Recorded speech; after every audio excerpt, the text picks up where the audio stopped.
Clearly, the transition from being the head of department in my former capacity as HR director in the previous roles I occupied in different organizations and becoming the CEO across different functions is a big transition in terms of scope of work, because in this transition I'm overseeing different functions, and in the life insurance industry I'm overseeing the commercial function, the distribution function, the HR function, the finance function, the strategy function, as well as distribution function. So there are various functions I'm overseeing. So this definitely is quite wide in terms of scope.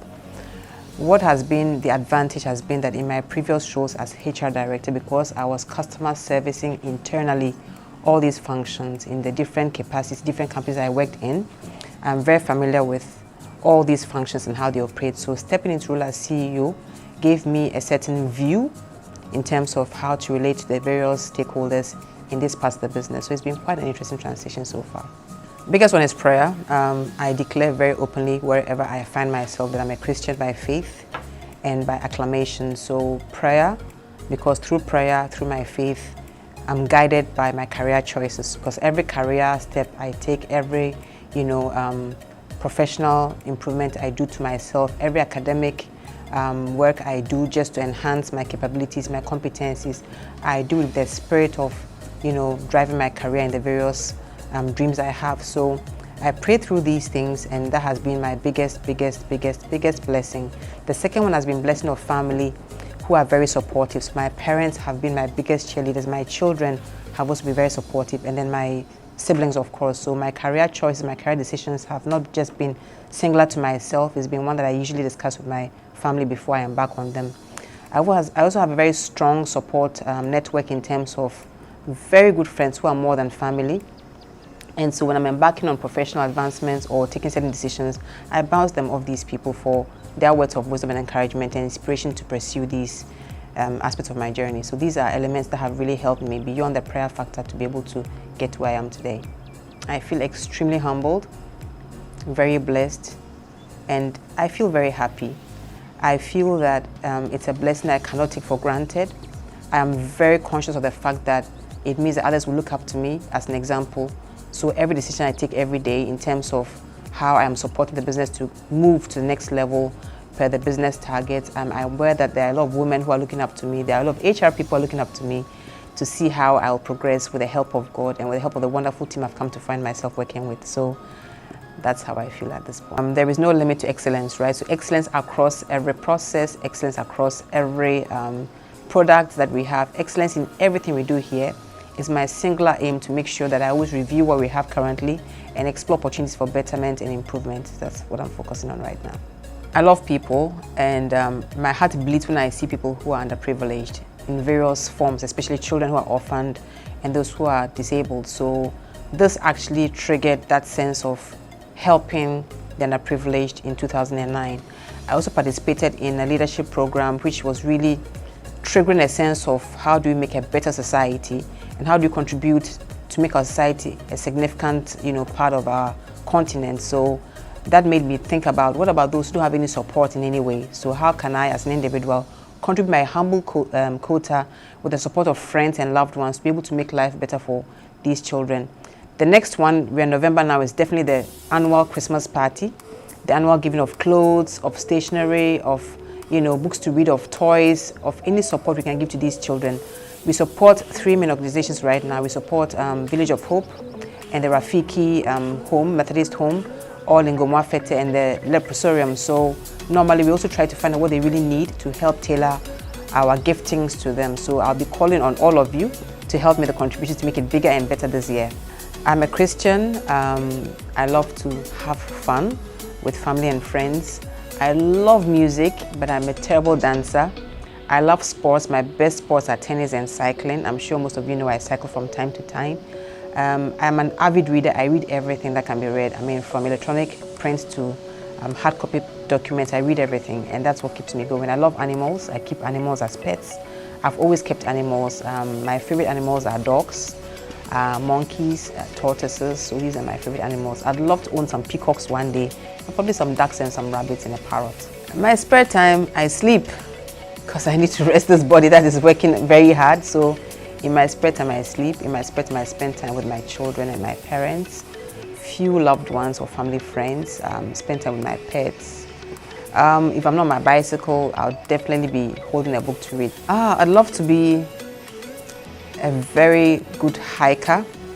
I'd love to be able to climb as many mountains as my legs can carry me, starting with my continent of Africa, where we have beautiful mountains. I've done Afajato. I'm looking forward to doing a few more before the rest of the year, and then go beyond Ghana and do Kilimanjaro, a few mountains in South Africa, and then identify mountains across and climb them. Personal philosophy is everybody has potential, everybody has talent, so it's about identifying your potential and your talent and unleashing them. You either unleash them yourself through self-development, through prayer, through conscious efforts, or you get people to help you. That's a coach or a mentor or peers or family members who believe in you and would support you to unleash your potential. So that's my core philosophy in life. I also believe this core philosophy is founded on various values like respect for self and others, integrity, which is my corporate ethic, my professional ethic, and the ethic I was raised with in life. I believe in helping others whenever I can in my capacity as a person or in my capacity in my organization. So helping others is very core on my agenda. Developing people by just serving as an example, and also helping them to be able to, understand life better, understand their careers better, understand their jobs better, and make more informed choices. It's been very exciting, very adventurous, highs and lows. I've worked across almost 10 organizations, mostly multinational and one local company. It's been a very varied experience. There have been several people I've become family and friends with because we've built strong relationships in the work environment. So it's been a blessing. I mean, some opportunities I've had in my careers have really been opportunities I never dreamt I would have. I mean, I've sat in the room with several high-profile people that I've been exposed to because of the kinds of work I've done and the blessing and opportunity I've been given by previous superiors and current superiors. So it's been very exciting and deeply rewarding. I've learned so much. If I had to write a book about what I've learned in my working life, I would never finish writing because the lessons are countless. So the biggest part of my job, is dealing with people, right? So the biggest challenge has been dealing with some people who just don't understand the company philosophy, your work ethics, and don't understand the power of, driving results through performance management. So there are times that in driving performance, it's come across as if I've been too tough, when it's really about them not rising to the occasion. So that has been a bit sore, in some of the relationships I've had. So that triggers into, or that, dovetails into sometimes managing conflict and having to just still collaborate to get the overall results achieved. It's also gotten to the point where sometimes these individuals have to exit the company. It's not been a very pleasant experience having to have tough conversations about how their performance is not helping the company overall objective and have to exit them because that's the right thing to do per your call and your responsibility. That's been quite challenging emotionally for me, but a requirement for my job, so yeah. I don't have one style. I play with several styles, but I'm mostly transformational. I'm mostly very democratic, and at times I'm autocratic, depending on what we have to do. So, for example, if there was fire coming into this room right now, I wouldn't now do kumbaya, what do you guys think we should do? There's fire in the room, we have to jump out, so I'll be very autocratic and say, guys, jump out the window, jump out the door. I mean, very autocratic, right? But if we have time to make decisions, I like to really play the democracy card because everyone has a voice, and I believe in the basic old age wisdom does not reside in the head of one person. So I like to have everybody's voice heard before I come to a conclusion about what has to be done. Transformational because life is an ever-changing experience. The only constant in life is change. So transformation is just the same as change, right? So how do we change for improvement constantly and continuously is how I lead people. So that's been my style over the years, and I will still have that style tomorrow if you ask me. By first believing in them and making sure they believe in themselves also, and sharing the vision or what they would see as an impossible task, and help them see the possibilities of achieving that task based on their performance, their talents, their giftings, and their potential, and then gradually handhold them till they begin to take off, and I leave them to fly on their own. And then when they finish flying and they achieve the results, I am at the other end of the flight and clap for them and say, see, you did it, you could do it, and there you are. And I reward them in different ways.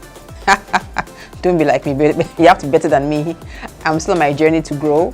I'm still hoping to become better than I am today. So I would tell young people that, see, if you don't have a plan, you can't achieve anything. If you don't have a map, you can't go anywhere. If you don't have a compass, you can't go anywhere. If you don't have your goals properly written down with timelines, with your stakeholders, you can never achieve your plan. So have a 20-year plan. Start measuring from year 1. Check where you are in year 3. Check year 5, year 10, year 15, year 20. And as you are checking your achievement of these plans, remember the world is also changing at a very fast pace. So always try and check your skills level, your competency levels, and match up to global trends so that you are relevant and never extinct. But stay true to yourself, have the right corporate ethics, and then also just remember consistency, discipline are the 2 key fundamental points that you need to succeed. A powerful woman is a woman who's unstoppable. A powerful woman is a praying woman. A powerful woman is one who empowers herself and dares to dream and achieves her dream. A powerful woman is very humble, very kind, very knowledgeable, and a powerful woman is actually very simple because simplicity is a new-ish.